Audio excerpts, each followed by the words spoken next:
세상에는 다 착한 사람만 있는 줄 알았고 저를 미워하는 사람은 없는 줄 알았어요. 학교에 다닐 때도 친구들하고 워낙 잘 지냈고 주변 사람들하고도 관계가 정말 좋았었거든요. 그래서 남편이 그렇게 잘해주며 따라다닐 때도 다른 생각을 가지고 있을 것이라고는 전혀 생각하지 못했어요. 저는 남편이 정말 순수하게 저를 사랑한다고 생각을 했거든요.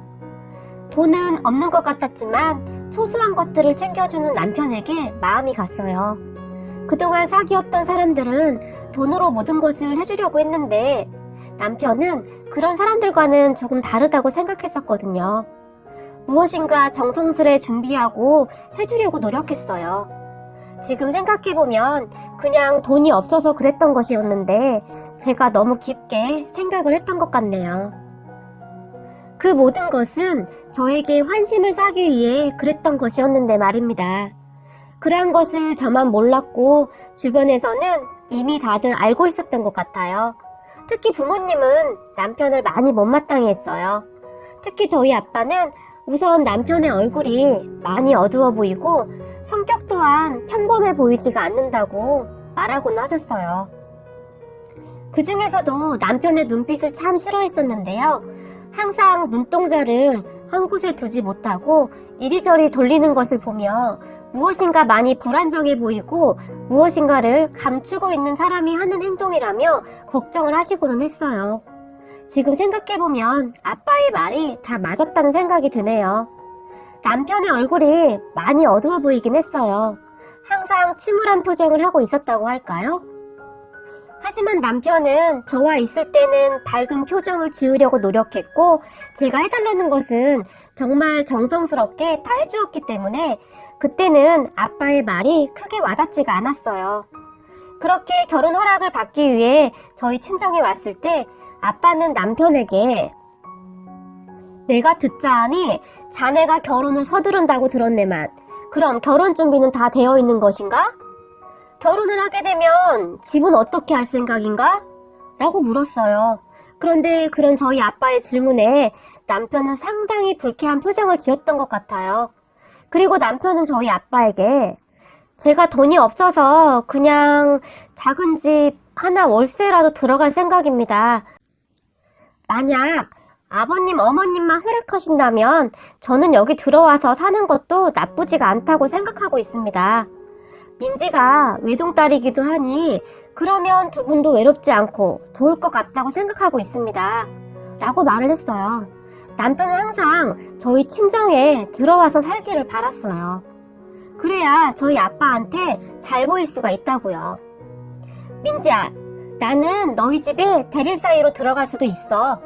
우리 부모님은 돈도 없고 정말 지긋지긋해. 너희 집에 들어갈 수만 있다면, 그래서 너희 아빠에게 인정만 받을 수 있다면 나는 뭐든지 다 할 수 있어.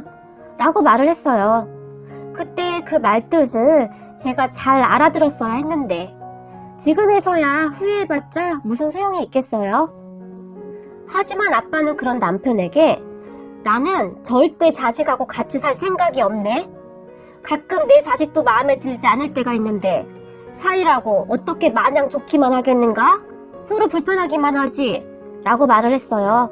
하지만 남편은 그런 아빠에게 아버님 걱정하지 마십시오. 저는 정말 잘할 자신이 있습니다. 아버님 어머님이 시키는 대로 다 하겠습니다. 라고 말을 했어요. 아빠는 그런 남편의 말과 행동에 더욱 믿음이 가지 않았다고 합니다. 마치 돈을 위해서라면 무엇이든지 할 사람처럼 보였다고 해요. 그런 부모님에게 저는 워낙 없이 자라서 그래. 엄마 아빠가 좀 이해 좀 해줘. 라고 말을 했지만 아빠는 굉장히 걱정스러운 표정으로 민지야, 너 이 결혼을 꼭 해야 하는 거니? 상훈이 인상도 그렇고 아빠는 싹 내키지가 않는구나. 사람은 말이다. 아무리 감추려 해도 감춰지지 않는 것이 있기 마련이란다.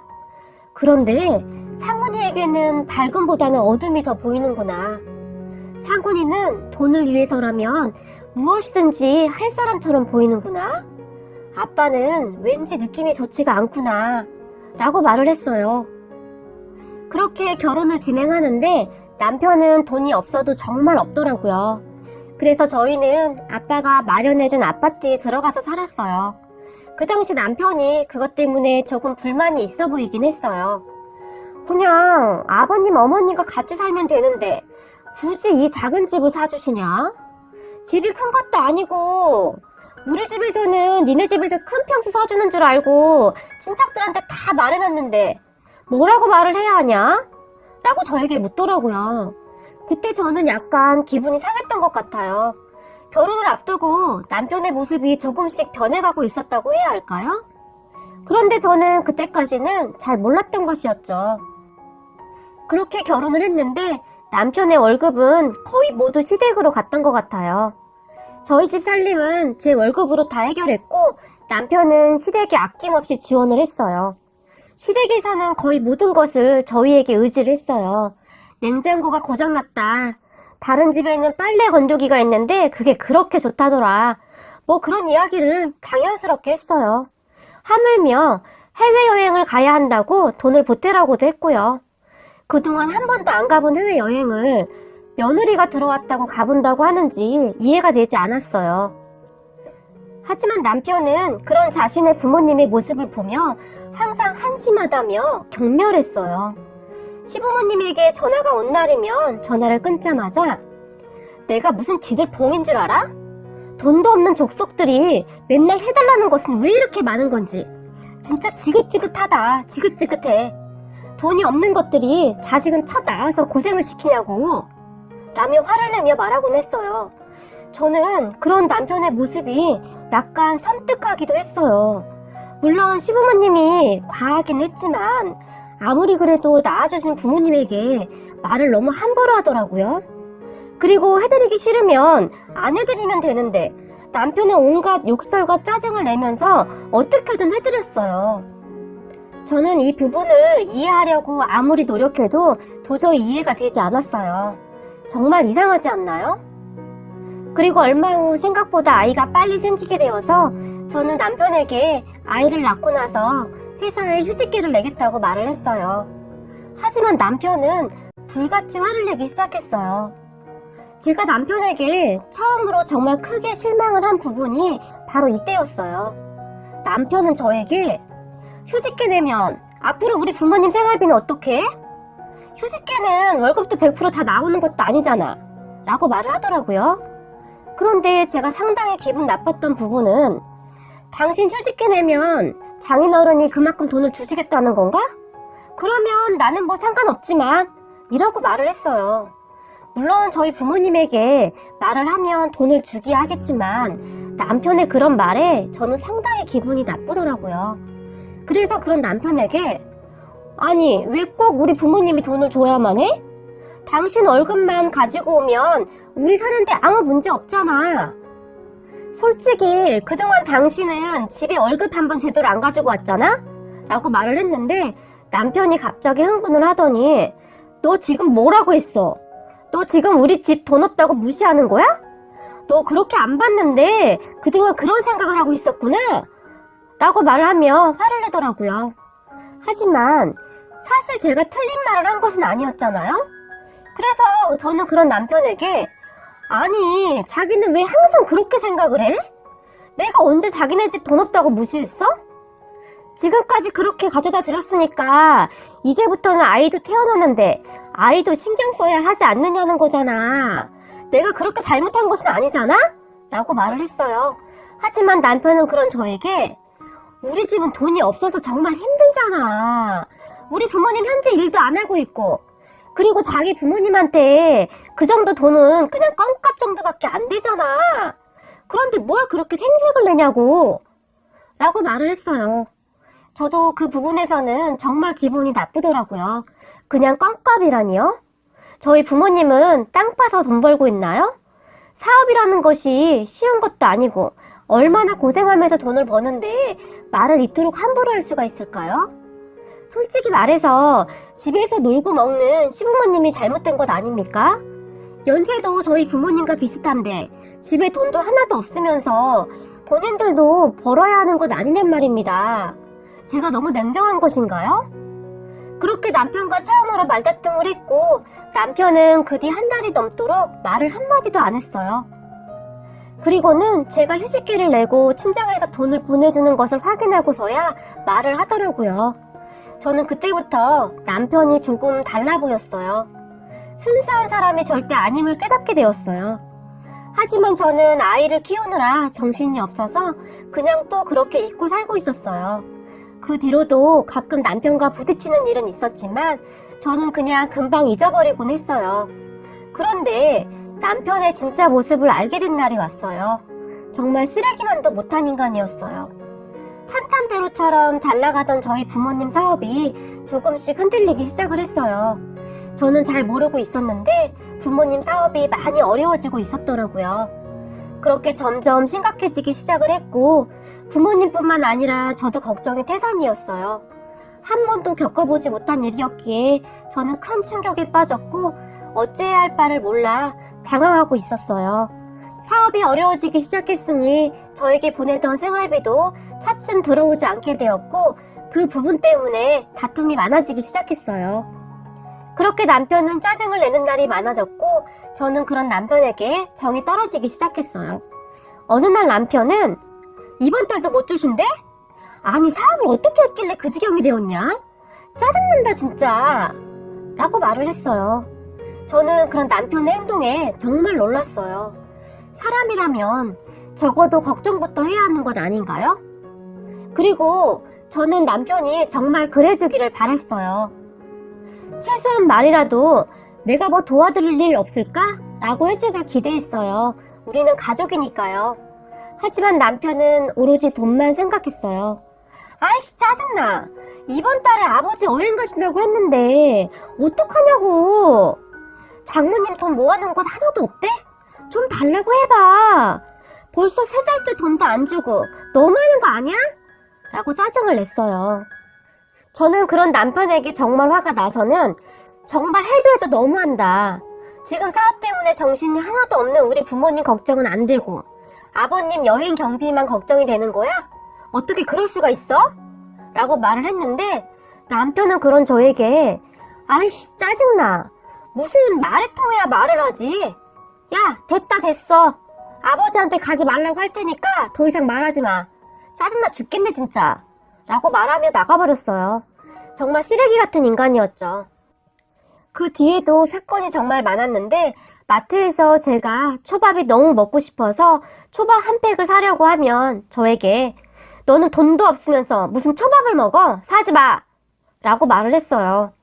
저는 그런 남편의 모습에 자존심이 상해서 들고 있던 초밥을 내려놓았어요. 정말 기분이 더럽고 치사해서 눈물이 나더라고요. 그랬는데 남편이란 인간이 그 사람 많은 마트에서 네가 진짜 무슨 애도 아니고 초밥 안 사준다고 울고 앉았냐? 진짜 짜증나서 너랑 못 다니겠다 라고 말을 하며 저와 아이를 두고 가버렸어요. 그래서 아이를 데리고 혼자 버스를 타고 오는데 버스에 사람이 많아서 앉아서 오지도 못하고 애는 계속 칭얼거리지 정말 너무 서럽더라고요. 그렇게 부모님 사업이 점점 어려워지면서 저는 모든 것을 다 아껴서 생활했어요. 그러한 경험이 없었기 때문에 저도 참 힘든 날들이었지만 딱히 방법도 없었고요. 고생하시는 저희 부모님을 생각하며 이를 악물고 버텼어요. 하지만 우연히 본 남편 핸드폰에는 남편 친구들에게 제 욕을 했던 카톡 내용들이 가득했어요. 야 말도 마라. 우리 마누라 말이야. 돈도 없는 게 꼭 비싼 것만 처먹으려 한다니까. 아직도 지네 집에 잘 사는 줄 아나 봐. 정신을 못 차린다니까. 라고 말을 하고 다녔더라고요. 제가 무슨 명품백을 산 것도 아니고 사치를 하다니요. 마트에서 겨우 12,000원짜리 초밥 하나를 사려다가 내려놓은 것을 가지고 친구들에게 그렇게 욕을 했더라고요. 저는 그렇게 남편의 인성을 알게 되었죠. 그리고 전에 아빠가 했던 말이 틀린 게 하나도 없다는 것을 뼈저리게 느끼게 되었던 것 같아요. 그렇게 남편은 매사 저를 무시했고 시댁에 가서도 시어머니에게 아무렇지도 않게 말했어요. 엄마, 쟤 요즘 돈도 없으니까 쟤한테 일을 다 시켜. 나는 회사에서 죽어라고 일하고 있는데 지가 그 정도는 해야지? 라고 말을 했어요. 저는 그렇게 시댁에 가는 날이면 하루 종일 일을 하고 와야 했어요. 시어머니에게 일이 서툴다고 잔소리도 엄청 들어야 했어요. 너는 도대체 네 엄마한테 뭘 배운 거니? 자식 교육을 이렇게 시켜서야 원. 이라면서 저희 부모님 욕도 많이 했어요. 왜 그렇게 참고만 있었던 것일까요? 그리고 남편은 저희 친정 사업이 좋지 않다는 말을 들은 순간부터 저희 부모님에게도 함부로 하기 시작했는데 사업이 나빠지기 시작하고 한 1년 동안 친정에 단 한 번도 가지 않았어요. 제가 친정에 가는 것도 눈치를 줬고 혹시 제가 친정에 돈이라도 가져다 주는 것은 아닌지 눈에 불을 켜고 확인을 했어요.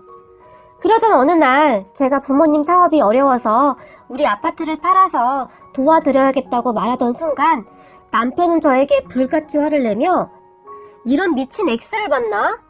너 이거 완전 사기 결혼이야. 알아? 그리고 우리한테 준 것이면 내 것이기도 한데 네가 무슨 권리로 아파트를 팔아? 라며 소리소리를 질러댔어요. 저는 그때쯤 이미 남편과 이혼을 생각하게 되었던 것 같아요. 하지만 남편은 제가 이혼 이야기를 꺼내기도 전에 먼저 이혼 이야기를 꺼내더라고요. 정말 기가 막히다 못해 아무 말도 나오지 않더라고요. 남편은 제 생각보다 훨씬 쓰레기였어요. 아파트마저 넘어가게 생겼으니 불안해서 잠을 자지도 못하고 종일 불안해만 했어요. 그리고 남편은 몇 날 며칠을 고민하다가 결론을 내린 듯이 제게 이혼을 통보했어요. 조건은 이랬습니다. 아파트를 팔아서 딱 반절만 놔줘. 그럼 나는 다 포기할게. 아이 양육권도 포기할게. 하지만 그렇게 하지 않겠다면 아이 양육권으로 싸움을 해야 할 것이고 지금 상황에서 유리한 것은 나야. 그러니까 잘 결정해. 솔직히 내가 아파트를 다 달라는 것도 아니고 딱 반만 달라고 하는 것인데 어려운 것은 아니잖아? 라며 아이를 담보로 제게 말을 했어요. 와, 진짜 쓰레기도 이런 쓰레기가 없더라고요. 저도 그런 쓰레기와 더 이상 가족으로 살아갈 마음도 없어졌고 저는 그날 친정으로 가서 친정 부모님께 다 말씀을 드렸어요. 엄마, 아빠, 지금 사업도 많이 힘든데 우리 아파트를 팔아서 드릴게요. 그래도 아파트 가격이 많이 올라서 다행이네요. 어차피 엄마 아빠가 주신 거니까 그거 다시 돌려드릴게요. 라고 말을 했는데 부모님은 깜짝 놀라서는 그럼 너희는 어디서 살 건데? 라고 물었고 저는 남편과의 이야기를 다 했어요. 아파트를 팔아서 아이를 데리고 오는 조건으로 반절은 남편에게 주고 이혼하겠다고요. 그리고는 나는 준이랑 여기 들어와서 살면 될 것 같은데 그러면 아빠 필요한 돈도 조금 융통이 될 것 같고 그리고 결정적인 것은 그 사람이랑 못 살겠어요. 인간 같지도 않아요. 돈에 환장을 한 것인지 돈 종일 돈 생각만 해요. 라며 눈물을 흘리며 말을 했어요. 제 말을 다 들은 아빠는 역시 내 눈이 틀리지 않았구나. 항상 우려하던 일이 일어났구나. 조금 늦긴 했지만 아빠는 내가 이혼을 한다면 말리지는 않겠다. 그런 인간들은 돈 앞에서 가족들은 안중에도 없는 인간들이니까 말이다. 아빠 말이 맞았어요. 가족들 모두 돈에 환장을 한 것인지 정말이지 맨날 돈. 이제 남편과 시부모 입에서 돈 소리만 나오면 징그럽다 못해 소름이 끼치더라고요. 그리고는 저희 엄마가 저에게 한마디를 더 하셨는데 민지야, 그런데 사실 아빠 사업이 다시 좋아지기 시작해서 이제 괜찮아. 너도 그동안 고생 많았다. 그 집에서 그런 대접받으면서 어떻게 살았니? 라며 눈물을 쏟으셨어요. 그렇게 저희 가족들은 서로 끌어안고 얼마나 울었는지 모르겠습니다. 그리고 저는 곧 이혼 준비를 했고 남편은 저희 아빠의 사업이 좋아지기 시작했다는 것을 꿈에도 모른 채 이혼을 진행했어요. 아파트의 반을 주는 것이 정말 싫었지만 아이를 포기한다는 조건으로 주었고 남편은 그렇게 아이에 대한 모든 권리를 다 포기하게 되었어요. 법적으로 복잡한 것이 한둘이 아니더라고요. 그렇게 저희는 이혼을 하게 되었고 남편은 저에게 한마디를 남겼는데 야, 너는 나한테 감사해야 해.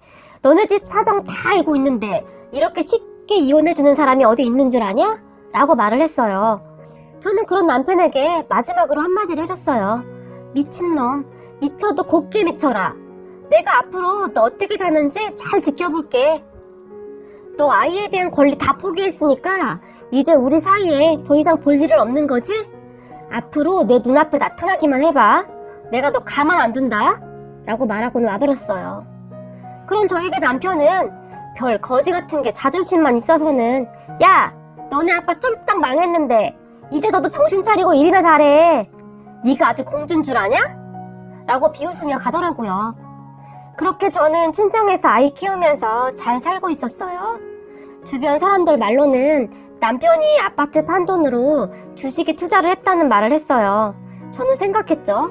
주식의 주자도 모르는 인간이 그 많은 돈을 주식에 다 투자를 하다니 미쳤다고요.